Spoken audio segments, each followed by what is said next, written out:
Hello students, I am Mantisha रुबा। आज हम लोग क्लास 12 इंग्लिश मीडियम बायोलॉजी में रिप्रोडक्टिव हेल्थ में पढ़ेंगे population and explosion and birth control. देखिए, पॉपुलेशन एक्सप्लोजन का मतलब होता है जनसंख्या विस्फोट, एंड बर्थ कंट्रोल का मतलब हुआ कि कैसे हमारे देश की जो जनसंख्या तेज़ी से बढ़ रही है उसको बर्थ को कंट्रोल किया जा सके ताकि हमारे देश की जो जनसंख्या है वो कम हो सके या नॉर्मल हो सके।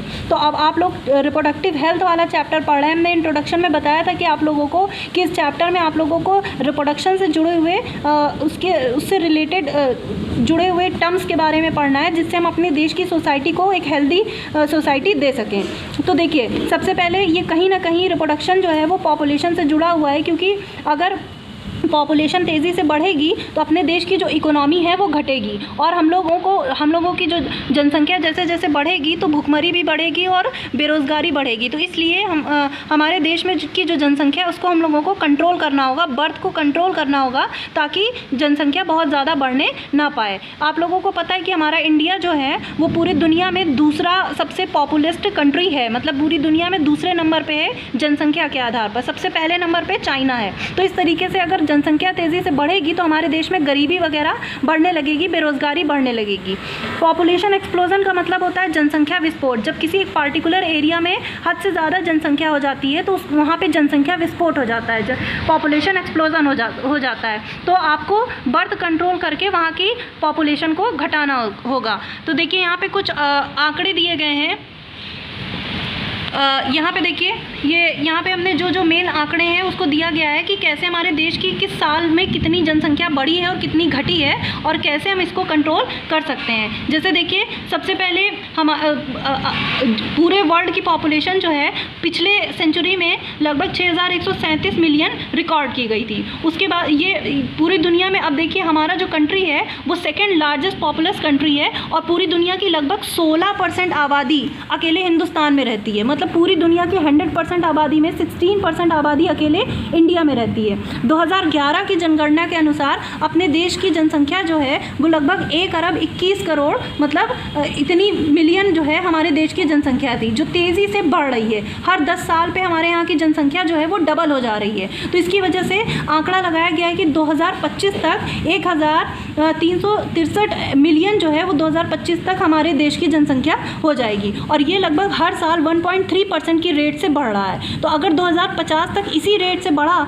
तो हमारे देश की जनसंख्या 47% जो है वो बढ़ जाएगी अचानक से। तो इस तरह हमारा देश जो है वो 2025 तक दुनिया का सबसे पॉपुलेस्ट कंट्री बन जाएगा। और जैसे जैसे हमारे देश की जनसंख्या बढ़ेगी हमारी इकोनॉमी और जीडीपी गिरने लगेगी, जिससे हमारे देश में भुखमरी होगा, अकाल पड़ेगा और जो बेरोजगारी है वो तेज़ी से बढ़ेगी। तो इस चैप्टर में आप लोगों को यही पढ़ना है कि कैसे हम बर्थ को कंट्रोल करके उसकी अपने देश की जनसंख्या को घटा सकें। तो अगली हेडिंग देखिए, यहाँ पे दिया गया है मेथड्स ऑफ बर्थ कंट्रोल। मतलब बर्थ कंट्रोल कैसे किया जा सकता है, बर्थ कंट्रोल करने के कौन कौन से मेथड होते हैं या कैसे तरीके होते हैं। देखिए, सबसे पहली तो बात यह है कि जो कपल होते हैं उनको पहले ही फैमिली प्लान कर लेना चाहिए, फैमिली प्लानिंग कर लेनी चाहिए कि हमको अपनी फैमिली में कितने मेंबर चाहिए। तो इससे हम अपने देश की जनसंख्या को काफ़ी हद तक कंट्रोल कर सकते हैं। तो बर्थ कंट्रोल हम लोग करके जन्म दर को घटा के हम लोग अपने देश की जनसंख्या को घटा सकते हैं। तो अब देखिए, आप लोगों को हम बर्थ कंट्रोल के कुछ मेथड्स बताते हैं जो नेचुरल भी होते हैं और आर्टिफिशियल भी होते हैं, जिससे हम अपने देश की जनसंख्या को नॉर्मल रख सकते हैं। तो देखिए, कुछ मेथड्स यहाँ पे दिए गए हैं। सबसे पहले देखिए,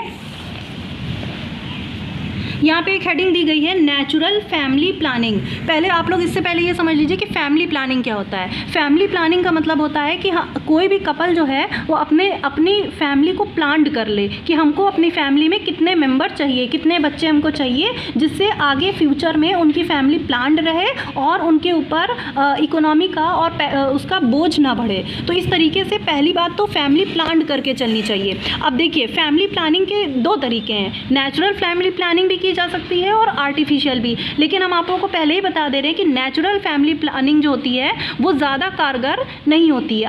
आर्टिफिशियल फैमिली प्लानिंग जो होती है वो ज़्यादा कारगर होती है, उससे हम लोग बर्थ को कंट्रोल ज़्यादा अच्छे से कर सकते हैं और अपने परिवार में, अपनी फैमिली में हम बच्चों की संख्या को घटा सकते हैं, जिससे देश की जनसंख्या जो है वो घट सकती है। लेकिन हम लोगों को दोनों पढ़ना पड़ेगा। पहले देखिए, पहला पढ़ेंगे नेचुरल फैमिली प्लानिंग, मतलब नेचुरल तरीके से हम कैसे फैमिली को प्लान कर सकते हैं। इसके 3 तरीके हैं, कैलेंडर मेथड, टेम्परेचर मेथड और म्यूकस मेथड। तीनों तरीके से हम नेचुरली फैमिली को प्लान करके अपने फैमिली में बच्चों की संख्या को कम कर सकते हैं। देखिए, पहला कैलेंडर या रिदम मेथड। सबको पता है कि फीमेल्स में जो रिप्रोडक्टिव एज होती है वो मीनार्क से मीनोपॉज के बीच में होती है, मतलब जब मेंस्ट्रुअल साइकिल स्टार्ट होती है तब से लेके मीनोपॉज तक, क्योंकि उसी के बीच में फीमेल बॉडी में ओवोल्यूशन होता है, एग बनते हैं और उसी ओवोल्यूशन के दौरान वो फीमेल रिप्रोडक्शन कर सकती है। तो अगर हम लोग कैलेंडर मेथड मतलब रिदम मेथड से, मतलब जो 28 डेज की साइकिल में जो मेंस्ट्रुअल साइकिल चलती है, उन साइकिल्स के बीच को अगर हम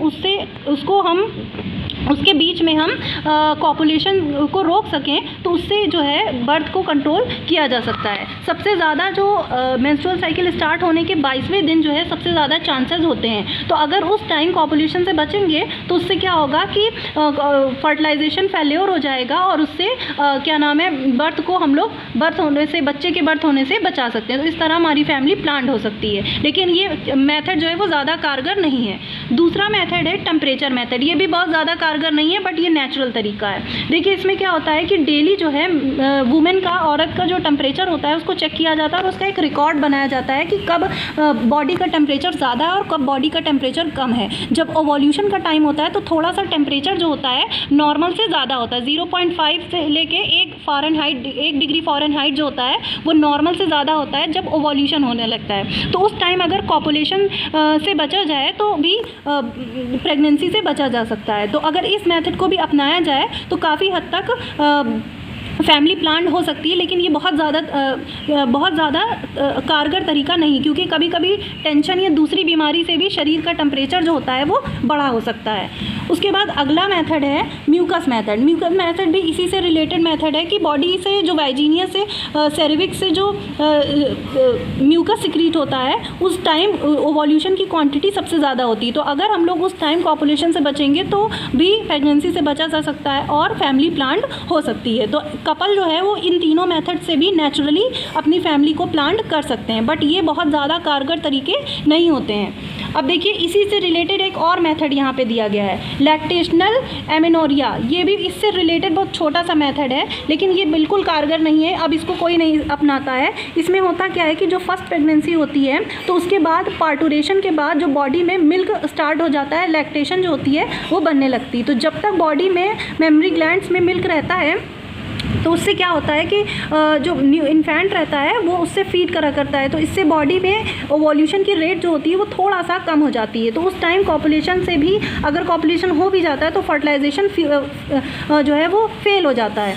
तो ये मेथड भी कारगर है, लेकिन ये मेथड तभी तक कारगर है जब तक बॉडी में मेमरी ग्लैंड एक्टिवेट होंगी, मतलब बच्चे के जन्म से लेके 6 महीने बाद तक ये मेथड कारगर है। उसके बाद ये नहीं, क्योंकि बॉडी फिर उसके बाद नॉर्मल हो जाती है और फिर उसके बाद अगर कॉपुलेशन हुआ तो वो फ्यूज़ हो सकता है और वुमेन जो है वो प्रेग्नेंट हो सकती है। तो इस तरीके से ये जो आपको तीनों चारों मेथड बताए ये नेचुरल फैमिली प्लान तरीके हैं, ये ज़्यादा कारगर नहीं है, तो इसलिए इसको ज़्यादा लोग नहीं अपनाते हैं। मोस्टली ज़्यादातर आर्टिफिशियल फैमिली प्लानिंग का तरीका अपनाया जाता है। तो इतना आप लोग तैयार कर लीजिएगा, आर्टिफिशियल वाला हम आप लोगों को अगले वीडियो में पढ़ाएंगे।